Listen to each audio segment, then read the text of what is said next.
रूसी राष्ट्रपति Vladimir Putin की जिंदगी में कुछ भी तत्काल नहीं होता। रूसी राष्ट्रपति के हर कदम पर सैकड़ों बॉडीगार्ड बारीकी से नजर रखते हैं, जो 24 घंटे उनके साथ रहते हैं। उनका खाना चुपके से तैयार किया जाता है और वह भी जो कुछ पीते हैं उसे पहले उनके निकटतम सलाहकार जांचते हैं। केजीबी के पूर्व अधिकारी पुतिन के आसपास मौजूद खतरों के बारे में अच्छी तरह से जानते हैं, खासकर युद्ध के समय में।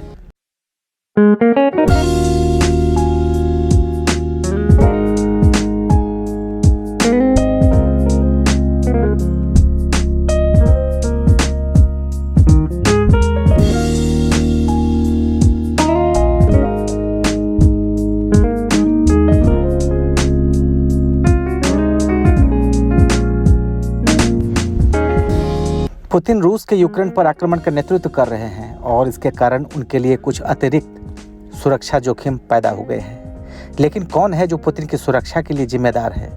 उन्हें सुरक्षित रखने के लिए उपाय क्या क्या हैं? इन्हीं सारे सवालों के जवाब हम आपके लिए लेकर आए हैं। वर्तमान में रूस में संचालित कई सुरक्षा सेवाओं में एक विशेष रूप से राष्ट्रपति और उनके परिवार की सुरक्षा के लिए समर्पित है। इसे रूसी राष्ट्रपति सुरक्षा सेवा के नाम से जाना जाता है। ये रूस की संघीय सुरक्षा सेवा यानी FSO को रिपोर्ट करती है, जिसका गठन केजीबी से हुआ था। केजीबी खुद उच्च रूसी अधिकारियों को सुरक्षा देने का काम करता है। काले सूट पहने, कानों में ईयरफोन लगाए ये गार्ड परछाई की तरह दिन रात पुतिन के साथ रहते हैं। रूस का सरकारी स्वामित्व वाला मीडिया रशिया बैंड के अनुसार जब ये एजेंट विदेश में गतिविधियों के दौरान पुतिन के साथ जाते हैं तो वे खुद को 4 मंडलियों में बांट लेते हैं। उनका सबसे करीबी घेरा उनके अपने निजी गार्ड्स का होता है। दूसरा घेरा उन गार्ड से बनाया जाता है जिन पर जनता का ध्यान नहीं जाता। तीसरा घेरा भीड़ की परिधि को घेरता है और इसमें संदिग्ध लोगों को आने से रोकता है। और चौथा और सबसे अंतिम घेरा आसपास की इमारतों की छतों पर स्थित स्नाइपरों का होता है। मार्क गेलितो रूसी सुरक्षा के विशेषज्ञ हैं और इस देश में सुरक्षा मुद्दों का विश्लेषण करने वाली कंसल्टिंग फर्म यानी मायाक इंटेलिजेंस के निदेशक हैं। उन्होंने बताया, पुतिन को हेलीकॉप्टर पसंद नहीं है। वह आमतौर पर मोटरसाइकिल सवारों, कई बड़ी काली कारों आदि के साथ एक बड़े काफिले में यात्रा करते हैं। इसके लिए कई बार हवाई क्षेत्र में कोई भी ड्रोन उड़ाने पर पाबंदियां लगा दी जाती है, यातायात रोक दिया जाता है।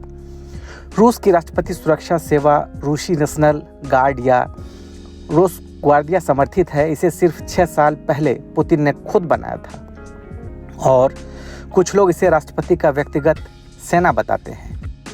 ये रूसी सशस्त्र बलों से अलग है। हालांकि इसका आधिकारिक मिशन रूसी सीमाओं को सुरक्षित रखना, आतंकवाद से लड़ना और सार्वजनिक कानून व्यवस्था की रक्षा करना है। व्यवहारिक रूप से इसका सबसे महत्वपूर्ण काम खतरों से पुतिन की रक्षा करना है। ब्रिटेन के बाद यूनिवर्सिटी में रूस अकादमिक विशेषज्ञ स्टीफन हॉल ने बताया, हर कोई जानता है कि रूसी नेशनल गार्ड काफ़ी हद तक पुतिन के निजी गार्ड हैं और राष्ट्रपति उनके बाकी सुरक्षा सेवाओं के घेरे में बहुत ही सुरक्षित हैं। वर्तमान में नेशनल गार्ड का नेतृत्व पुतिन के पूर्व बॉडीगार्ड विक्टर जोरोतोव कर रहे हैं। वे राष्ट्रपति के वफादार सहयोगी माने जाते हैं। हाल के वर्षों में इस सुरक्षा बल में सैनिकों की संख्या में करीब 4 लाख की बढ़ोतरी की गई। हॉल कहते हैं ये एक बड़ी संख्या है। अमेरिका के राष्ट्रपति की सुरक्षा इकाई में गार्ड्स की संख्या इन आंकड़ों के आसपास भी नहीं है। अब सवाल उठ रहा है कि आखिर ये पुतिन की सुरक्षा किस तरह से करते हैं।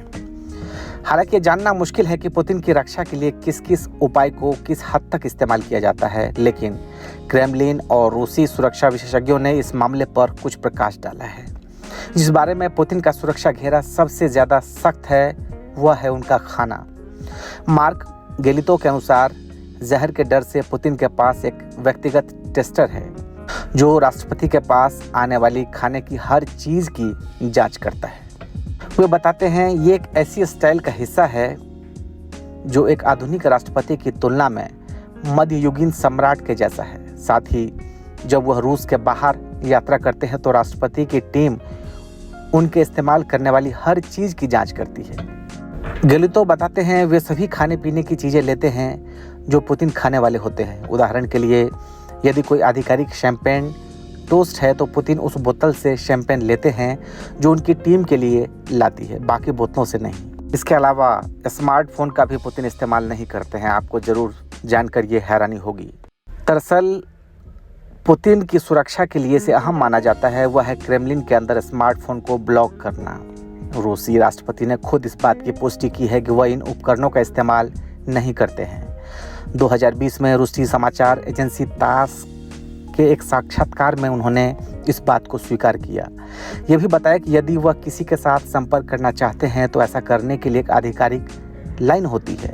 उनके सलाहकारों ने भी ये माना। क्रेमलिन के प्रवक्ता दमित्री पेस्कोव ने बार बार कहा कि पुतिन मोबाइल फ़ोन का इस्तेमाल नहीं करते क्योंकि उनके पास समय नहीं होता। लेकिन सच्चाई ये है कि पुतिन ऐसा इसलिए नहीं करते क्योंकि उन्हें इंटरनेट पर रत्ती भर भरोसा नहीं। अतीत में उन्होंने इशारों में कहा था कि इंटरनेट एक CIA यानी अमेरिकी खुफिया एजेंसी परियोजना है और रूसियों से अपील की थी कि गूगल सर्च का इस्तेमाल ना करें। उनका मानना है कि अमेरिकी सभी सूचनाओं की निगरानी करते हैं। गेलितो कहते हैं पुतिन शायद ही इंटरनेट का इस्तेमाल करते हैं। ये बात तो सभी जानते हैं कि उन्हें फ़ोन पसंद नहीं है और ये ठीक है। वह सुरक्षा के लिहाज से ईमानदार हैं। पुतिन बिल्कुल सही हैं। स्मार्टफोन बहुत सुरक्षित नहीं है। जानकार बताते हैं कि पुतिन को कागजी फाइलों के माध्यम से सूचित किया जाता है जो उनके सलाहकार उन्हें देते हैं। हॉल कहते हैं पुतिन अपने दिन की शुरुआत 3 सुरक्षा ब्रीफिंग के साथ करते हैं। एक जो पूरी दुनिया से संबंधित है,